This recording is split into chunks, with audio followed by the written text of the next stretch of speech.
Guys, I'm very, very excited and privileged to be here today with you guys. We're going to be talking about VO, about voice acting and its role in Halo. I want to do some quick introductions, but I want to do an embarrassing, awkward thing and have you guys introduce yourselves in character as your character.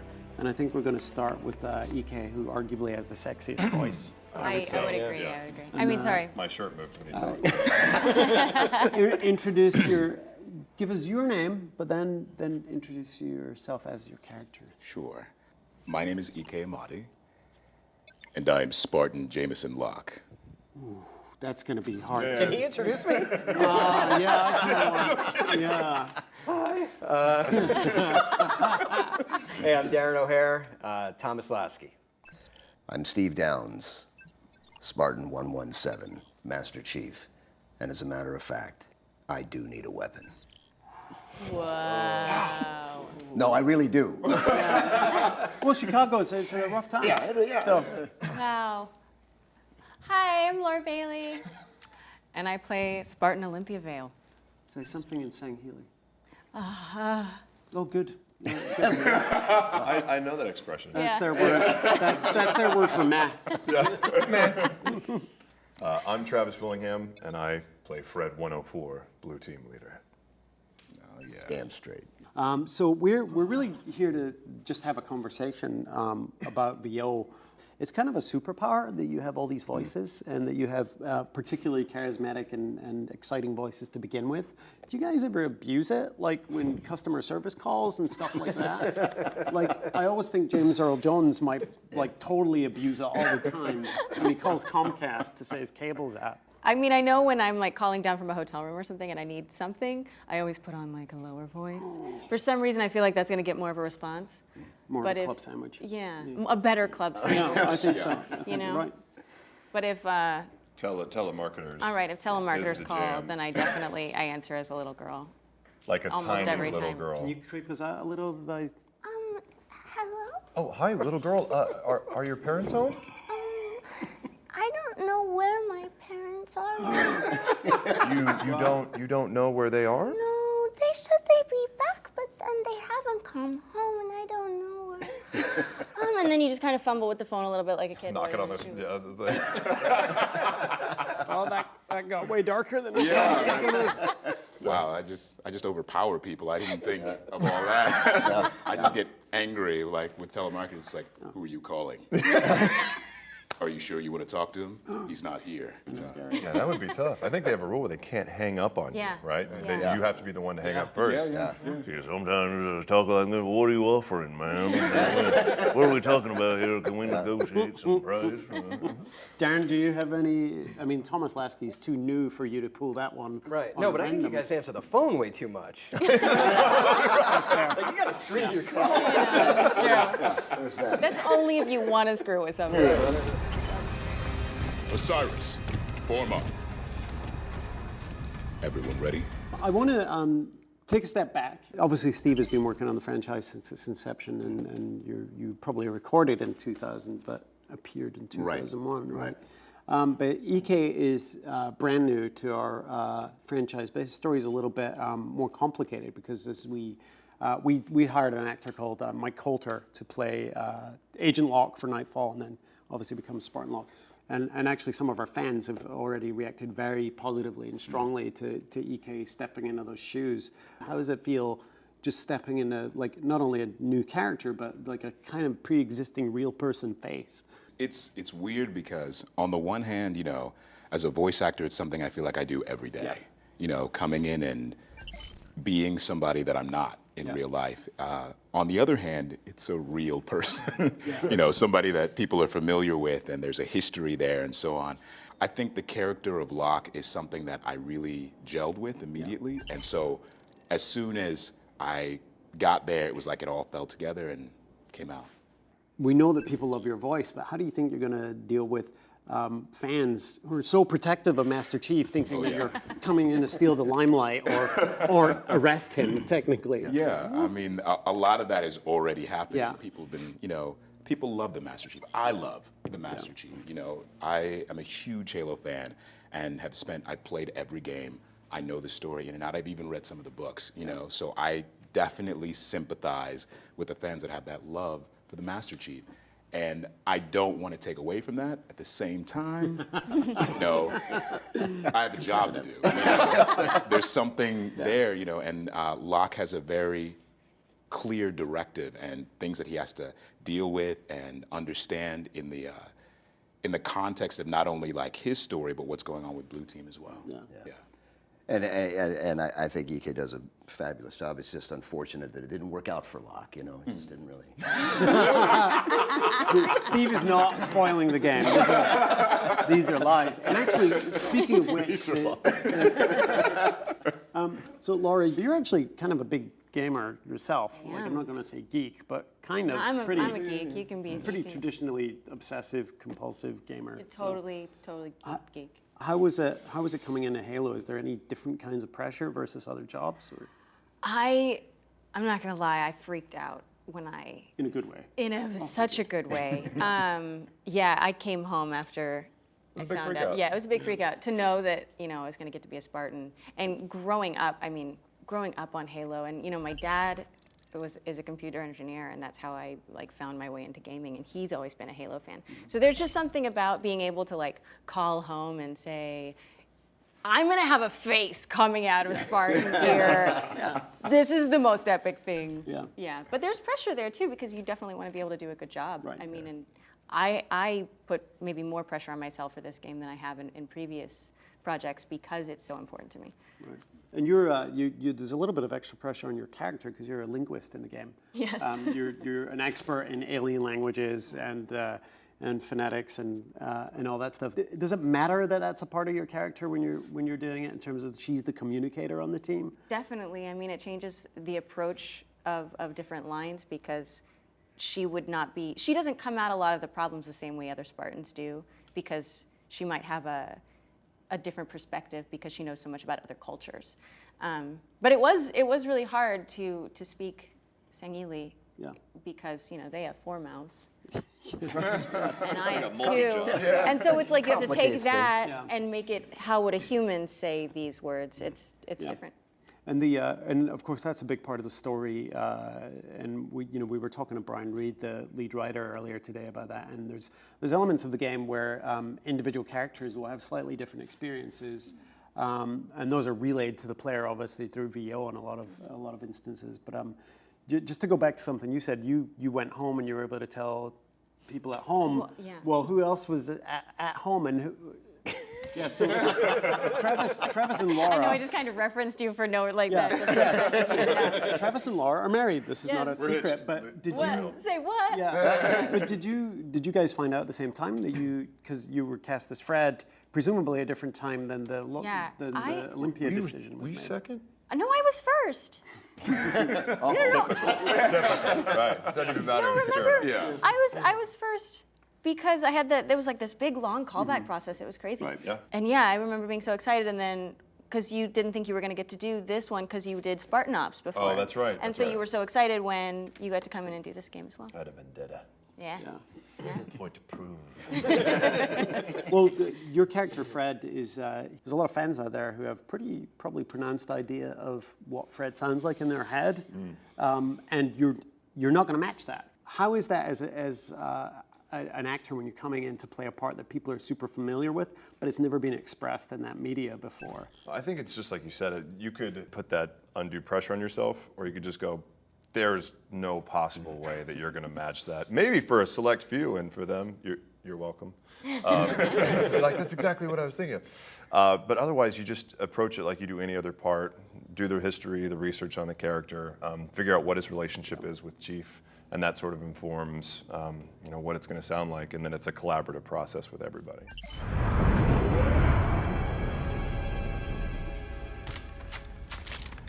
I haven't seen Chief press himself like this since we were in boot camp. He's fine, Fred. This many missions non-stop isn't fun. And you were acting in real scenes with other actors, whereas Steve, I think you've done way more individual booth stuff. Yeah, You've done stuff with Jen Taylor as Cortana. Right. And the technology is making it easier to be a regular actor, I think, in some ways, because you get to have your little dots on your face and it captures your whole performance. You guys have been doing this long enough to see the technology adapt with that. How is that as performers, just being able to capture the whole thing rather than the sort of isolated voice? Does that change the way you work, or? Well, it's certainly different. I mean, going back to Combat Evolved, at the time that I went in for the first session, I didn't even know what he looked like. There was not even a rendering of Master Chief, so there was just really a discussion about who he was and you know, that kind of thing. And so, you know, and now, you know, with the way it is now, it's so evolved, and it does change your performance. I think it makes it more real in a sense. I mean, I've heard that the biggest single change is just being able to act in scene with the other actors, so that you're not like talking to a script or a. It's so amazing, and it makes such a difference to actually react off of somebody else.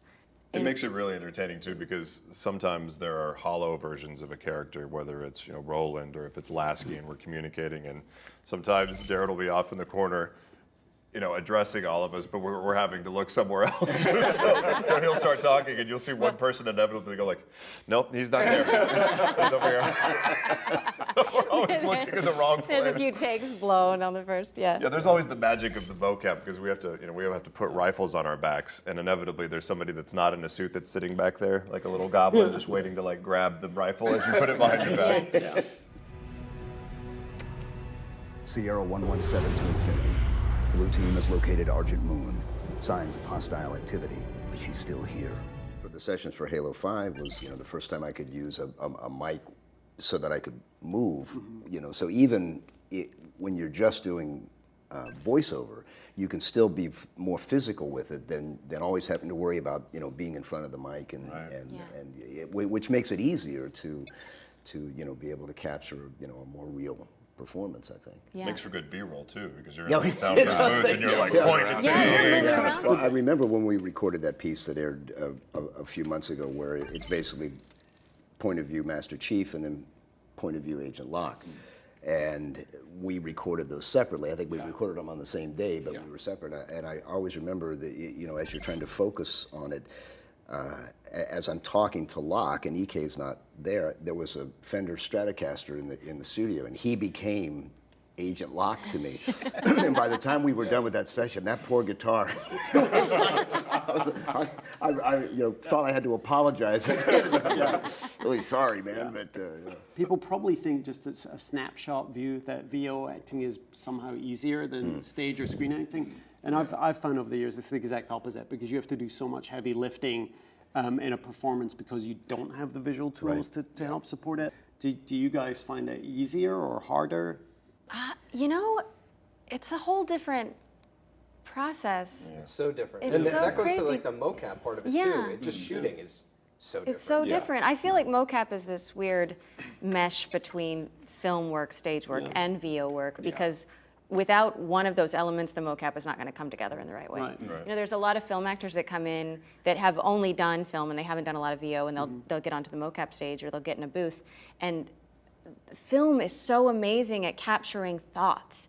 You know, if you're in a close-up, any change in your eyes, you'll be able to see what's happening, and that isn't there with, you know, VO obviously, but even mocap, it's not that sensitive. You have to just be, it's got to push through in a different way. Yeah, and so it's just a sometimes different skill set. I'll ask like, you know, where I need to know where my mark is, or where is the camera going to be, and a lot of times it's not entirely set. You know, you have the ability to, much like a stage freedom, to go where you want. And then later they can move those cameras. They can change the way that it, way that And the it player moves. can too. The Yeah. player, Exactly. eventually the player is going to be directing the scene that you know, that Brian Goodrich, our actual director, slaved over to get it just perfect, and then the player comes in and it's like just jumping around all over the place, and takes that beautiful moment and just destroys it, meleeing everyone in the scene. Crouch up. We obviously, Laura, we mentioned earlier you're a gamer. Are you guys all gamers? Steve, I obviously know your gaming history better than. Yeah, my gaming history is marked. I remember the very first time I ever made an appearance on behalf of Master Chief. When I went there, was at a store opening in Florida, and I said I have two conditions. I do not dress up as the character, and I don't play the game. Fine. Well, we get down there, and of course, unbeknownst to me, they had set up a contest where the winner would play me in Halo. Yeah. And I said, I don't play the game. They said, it's all right, we've rigged it. They put it on the, what they call the juggernaut setting, so you can't lose. Just keep your hands on the controls, keep hitting buttons, and you will be fine. Well, an 11-year-old girl won the contest. I lasted 15 seconds. I'm not kidding. With all your cheats in there. with all the cheats in place, I lasted 15 seconds. Wow. You have never been more humiliated than when an 11-year-old girl gives you one of these. Really? Really? Yeah. You're just spinning in a circle. Yeah. and just- Yeah.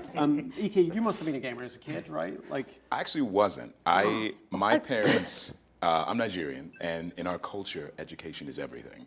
And so video games were not part of that plan. So it wasn't until I was probably, I think I was 12 or 13 when my Uncle Austin came to visit and he bought us our first Super Nintendo and the world opened up. Yeah. It was amazing and I've been hooked ever since. The camaraderie of playing with my siblings and then on to college with my buddies. I loved it, this is gonna sound a little bit weird, but Darren, your actual bio sounds more like a game character bio than the game characters. Can you just tell these guys, at least at the table, what you did before all this? Yeah, I was in the Army doing intel work, and then I got recruited by the Department of Defense to work on a joint task force doing counter intel as an agent. And I started training for undercover work, and I actually started taking an acting class that was told would help with believability in undercover work, and then moved to LA and started acting. So you say. 2 years ago, you're like, I was in the Army. Why do I not know this at all? Are you a spy now? You're a spy. He He is Lasky. Tom, we can stop this. I'll make arrangements. These guys have a lot of work under their belt, but you guys, between you, have been in literally every single video game that ever shipped, right? And you've been in Halo 3 times alone as 3 separate characters. Yeah. So list off the games you've been in, because it's a ton. I started as Blood Rain in Blood Rain. I don't know. You have a list. Let me see. That helps me. BioShock, Dragon Age, Yeah.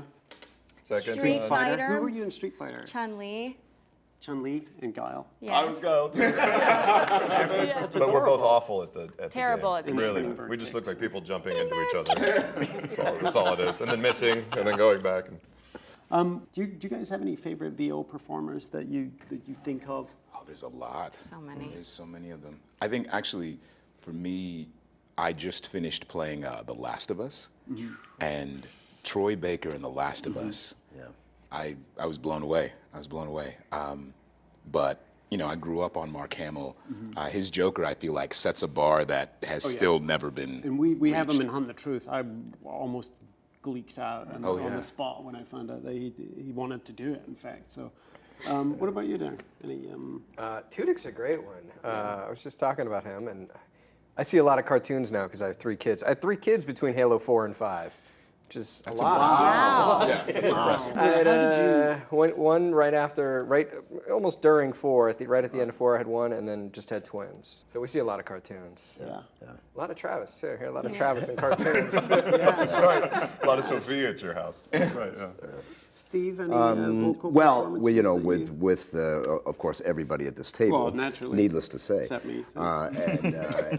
And I will say I'm a big fan. In addition to being a friend, I'm a big fan of Jen Taylor. I think she does just a fabulous talented. job, and it was so much fun to work with her and watch her work.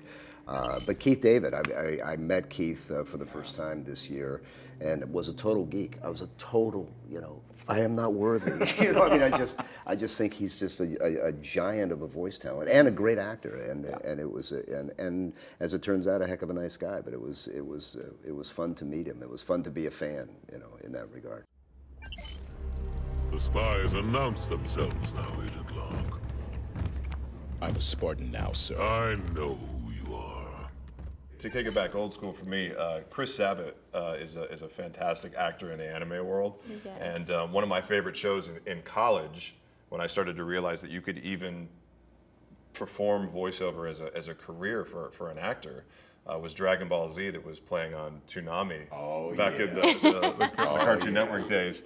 And I was a fan of Dragon Ball Z, and I finally got into Funimation, and I come in and there's this bald dude in there with a handsome flavor saver, and he's got this crazy deep voice, very EK deep voice, and he's like, "Hey man, I'm Chris Sabat." I was like, "Oh man, you play Vegeta in Dragon Ball Z? That's amazing." He goes, "Well, Vegeta, Piccolo, Mr. Popo," and Yamcha starts listing like 9 to 12 different characters. I'm like, how do you do that? Yeah. And it was the first time he's like, "Man, you just pretend." I'm like, what? And that's that's like the modern version of Mel Blanc. Like when you read the IMDb for Mel, you're just like basically every cartoon I ever liked when I was a child. Right. He was and just doing crazy stuff with his voice, not just performances, but like vocal flexibility. What are your guys' tricks for Bourbon. Works well. That's not the first time I've heard you answer that. Today, this very afternoon. a lot of studios don't let us use that trick enough. It's weird. I think I do something that probably drives my wife crazy, which is that I talk to myself near constantly. Like, I'll hear something that catches my ear, and then I'll go around for the next hour trying it in different ways, and trying this, and so I go, what mimicking. Yeah. You know, that and the physicality that I imagine as I stomp around my house doing this. And my wife is like, Okay. yeah, Doing it again. yeah. EK's mentally ill. I married him for a reason. That We get people that ask a lot, like, how do I get into voiceover? And mimicking, like you said, is so huge, and that's pretty much the only way to learn it is either you have a really great ear and you'll pick it up really quick just by listening to it repetitively, or hiring a voice coach and having to really drill it. But that mimicking ability is everything. Yeah. Here you go. Thanks, Kelly. Everyone ready? Affirmative. You good?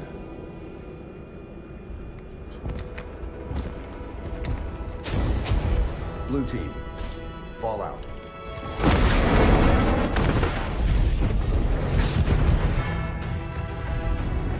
What is the weirdest line you've ever had to say and you know what it is? There must be one where you're like, I have it instantly. Anybody else? I do. I don't think it's. Mine was in a series where I said, "Feel my wind." Oh yeah, that I literally looked at the driver's like, "This can't be the line. This can't be the line." He's like, "Just say it, man." I was in that series with him. My response to that was, is it anime? Yeah. Or some kind of "I can feel it. I can feel your I wind. can feel your wind." That was one of my lines. Brilliant. Just So I got this audition to do Shaq, right? And I can't do Shaq. I can't. My Shaq is terrible. But they were like, do it anyway. And I was like, all right.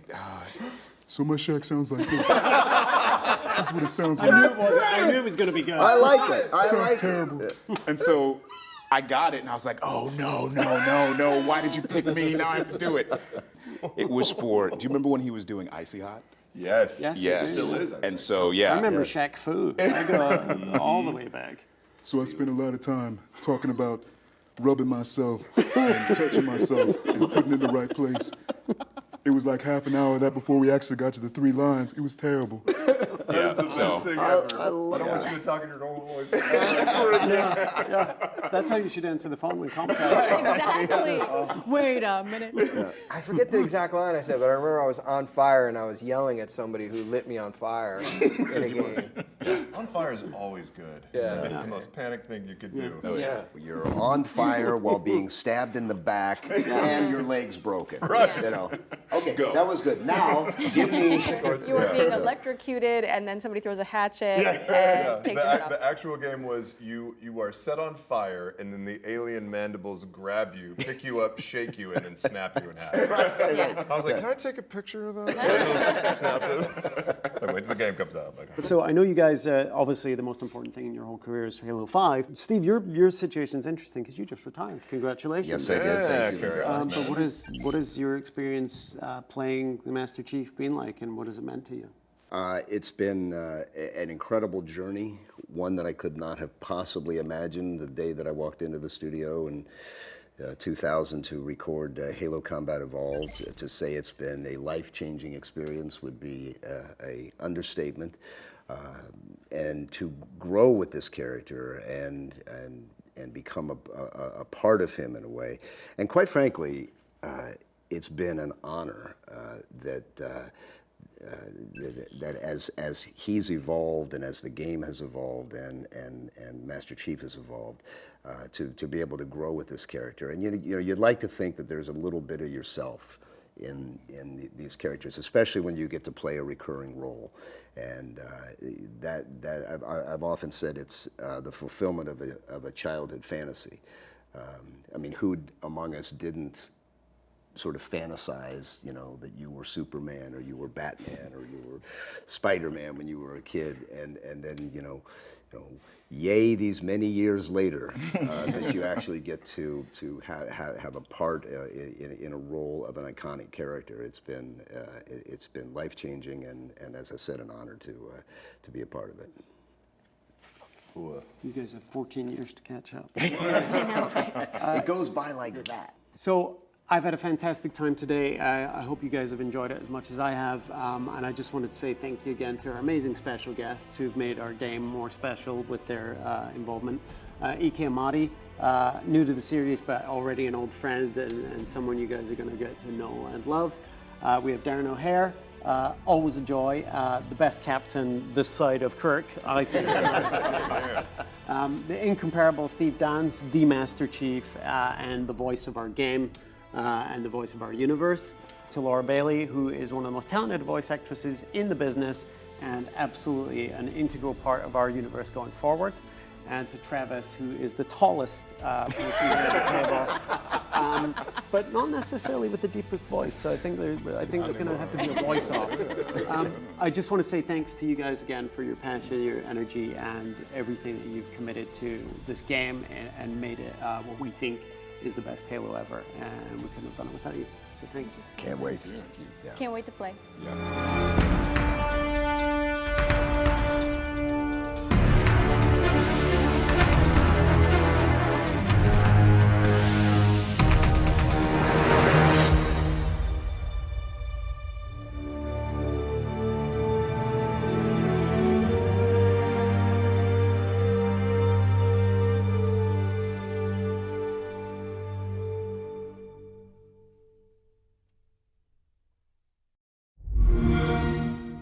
Play the greatest games lineup in Xbox history.